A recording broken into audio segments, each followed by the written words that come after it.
അപ്പോൾ ഇപ്പോൾ ഒരു 5 മിനിറ്റ് സമയം കഴിഞ്ഞു. ഇറച്ചി ശരിക്കും നല്ലതായിട്ട് ഡ്രൈ ആയി എന്ന് മാത്രമല്ല, ആ ഇറച്ചിയുടെ ഒരു മണം ഇങ്ങനെ ഇതിൻ്റെ കൂടെയൊക്കെ കിടന്നിട്ട് അതിങ്ങനെ വന്നു തുടങ്ങി. ആ ഒരു നല്ലൊരു മണം. ഇനി ഇതിലേക്ക് പൊടികൾ ചേർക്കാൻ പോകണം ഓരോന്നായിട്ട്. പൊടികൾ എന്ന് പറയുമ്പോൾ ഇതിൽ കുറച്ച് മഞ്ഞൾപ്പൊടി ഇട്ടിട്ടാണല്ലോ വേവിച്ചത്. അപ്പോൾ മഞ്ഞൾപ്പൊടി കുറവാണെന്ന് തോന്നുകയാണെങ്കിൽ കുറച്ച് മഞ്ഞൾപ്പൊടി ആദ്യം ചേർക്കാം, ഒരു 1/4 ടീസ്പൂൺ.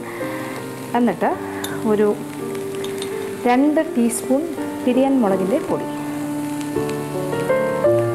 അപ്പോൾ ഇത് എരിവെന്ന് പറയുന്ന സാധനം ഇതിൽ വലിയ കൂടുതലായിട്ടുണ്ടാവില്ല, ഒരു ആവറേജ്, ഒരു ഇടത്തരം എരിവാണ് ഇതിന് ഉള്ളത്.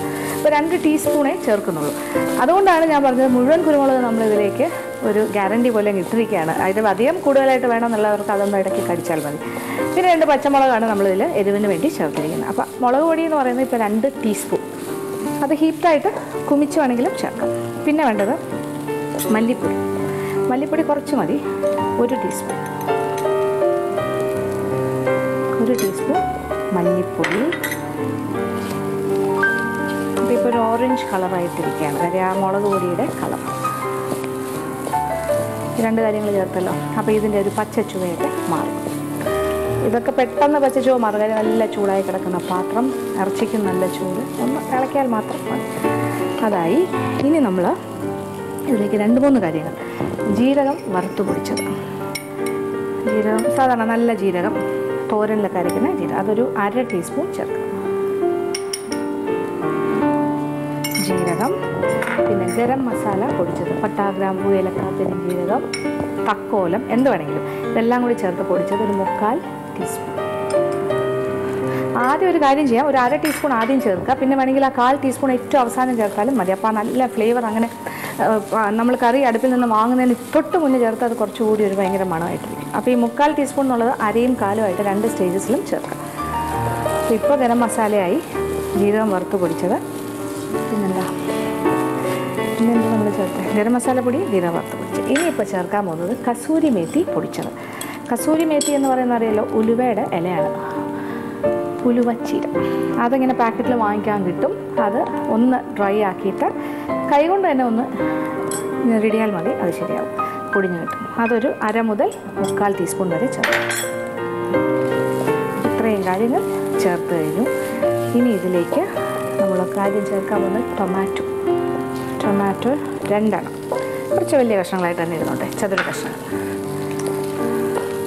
ഇപ്പോൾ ഇത്രയും ഡ്രൈ ആയിരിക്കുമല്ലോ, അപ്പോൾ ഇതിലിങ്ങനെ ഒരു ഈർപ്പം വരാൻ പോവാണ്. ഈ ടൊമാറ്റോയും കൂടി ചേർത്തത്, എന്നിട്ട് ടൊമാറ്റോയും കൂടി ചേർത്ത് ഒന്നിങ്ങനെ വഴറ്റും.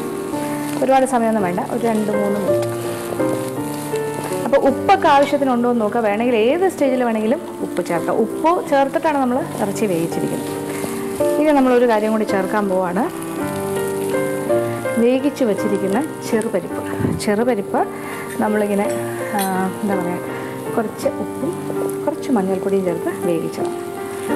അത് 1/2 കപ്പ് ചെറുപരിപ്പാണ്. വേവിച്ച് വന്നപ്പോൾ ഏകദേശം ഒരു കപ്പോളം കിട്ടി.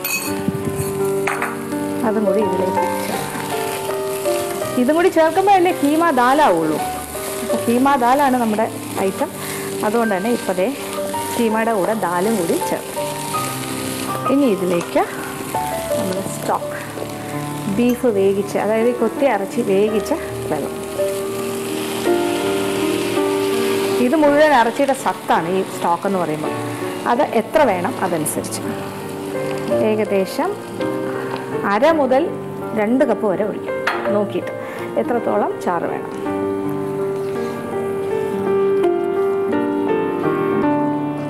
ഇച്ചിരി കൂടുതൽ ഒഴിച്ചാലും കുഴപ്പമൊന്നുമില്ല, അതൊന്ന് കുറച്ചുകൂടെ ഒന്ന് കുറുകുന്ന വരെ വെയിറ്റ് ചെയ്യണം.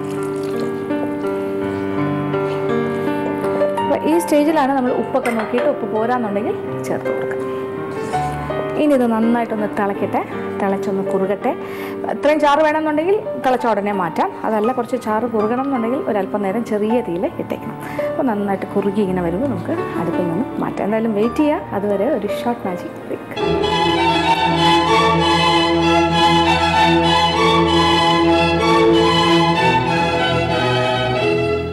അപ്പോൾ ഇപ്പോൾ ഒരു 10 മിനിറ്റ് സമയം ചെറിയ തീയിൽ ഞാൻ ഇട്ടിരുന്നു. എന്തായാലും ഞാൻ ഒഴിച്ച അത്രയും സ്റ്റോക്ക് വെള്ളവും ഏകദേശം വറ്റാറായി. അപ്പോൾ ഇതിങ്ങനെ ഒരു കുറുകിയ രീതിയിൽ ആയിക്കഴിഞ്ഞു. ഇനി ഇതിനെക്കാട്ടിലും ഡ്രൈ ആക്കണമെന്നുണ്ടെങ്കിൽ വീണ്ടും ഒരു 5 മിനിറ്റ് കൂടി ഇട്ടാൽ മതി. അതല്ല, ഇത്രയും ആവേണ്ട, കുറച്ചുകൂടി ചാറ് വേണമെന്നുണ്ടെങ്കിൽ കുറച്ചുകൂടി നേരത്തെ തീ ഓഫ് ചെയ്യാം. എന്തായാലും എനിക്കിപ്പോൾ ഇത് കറക്റ്റായിട്ട് തോന്നുന്നു ഈ ഒരു സമയം. ഇതിലേക്ക് ഇനി മല്ലിയില അരിഞ്ഞത്, അതൊക്കെ ആവശ്യാനുസരണം ചേർക്കാം. ഇപ്പോൾ എന്തായാലും കുറച്ച് ചേർത്തു, അതും കൂടി വന്നപ്പോൾ കുറച്ചുകൂടി ഒരു കളർഫുള്ളായി. ടൊമാറ്റോ ഒക്കെ നന്നായിട്ട് വെന്ന് ഇതിൻ്റെ കൂടെ മിക്സ് ആയിട്ടില്ല, കുറേ പീസസൊക്കെ അതുപോലെയൊക്കെ തന്നെ ഇങ്ങനെ വാടിയൊക്കെ കിടക്കുന്നുണ്ട്. അപ്പോൾ അതൊരു നല്ലൊരു കളർ ഇതിന് തരും. ഇനി ഒന്നും ചെയ്യാനില്ല, മല്ലിയിലയും ചേർത്തു, ഉപ്പൊക്കെ നോക്കി ആവശ്യത്തിന് ഉപ്പൊക്കെ ഉണ്ട്. ഇനി തീ ഓഫ് ചെയ്യാം, എന്നിട്ട് വിളമ്പുന്ന പാത്രത്തിലേക്ക് മാറ്റും.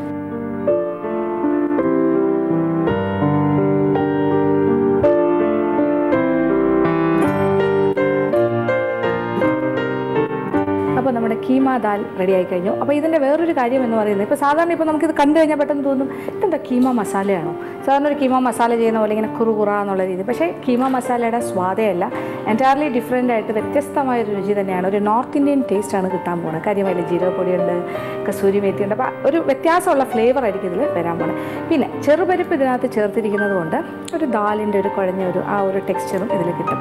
പിന്നെ നമ്മൾ ചെറുപരിപ്പ് വേവിക്കുന്ന കൂട്ടത്തിൽ അതിൻ്റെ ബാക്കി ഇച്ചിരി വെള്ളം എന്തെങ്കിലും ഉണ്ടെങ്കിൽ പിന്നെ അത് ഊറ്റിക്കളയണം എന്നില്ല, ആ ദാലിൻ്റെ വേവിച്ച വെള്ളം ഒരു അരക്കപ്പോളം ഉണ്ടെങ്കിൽ അതും കൂടി ഇതിൻ്റെ കൂടെ ചേർത്ത്, ഇപ്പോൾ കീമ വേവിച്ച സ്റ്റോക്ക് ഒഴിക്കുമ്പോൾ ആ കൂട്ടത്തിൽ ഈ ദാല് വേവിച്ച വെള്ളവും കൂടി ചേർത്താലും കുറച്ചുകൂടി നല്ലതാണ്. എന്തായാലും ഏത് രീതിയിൽ ചെയ്താലും വളരെ നല്ലത്. ഇത് ചപ്പാത്തിക്ക് കഴിക്കാം, റൈസിന് കഴിക്കാം, അത്യാവശ്യം എന്തിൻ്റെ കൂടെ ബ്രെഡിൻ്റെ അകത്ത് വെച്ച് കഴിക്കാം, അപ്പോൾ റോൾസിൻ്റെ കൂടെ കഴിക്കാം, എന്തിൻ്റെ കൂടെ വേണമെങ്കിലും കഴിക്കാം. ഉണ്ടാക്കാൻ വളരെ എളുപ്പം, തീർച്ചയായിട്ടും പരീക്ഷിക്കും.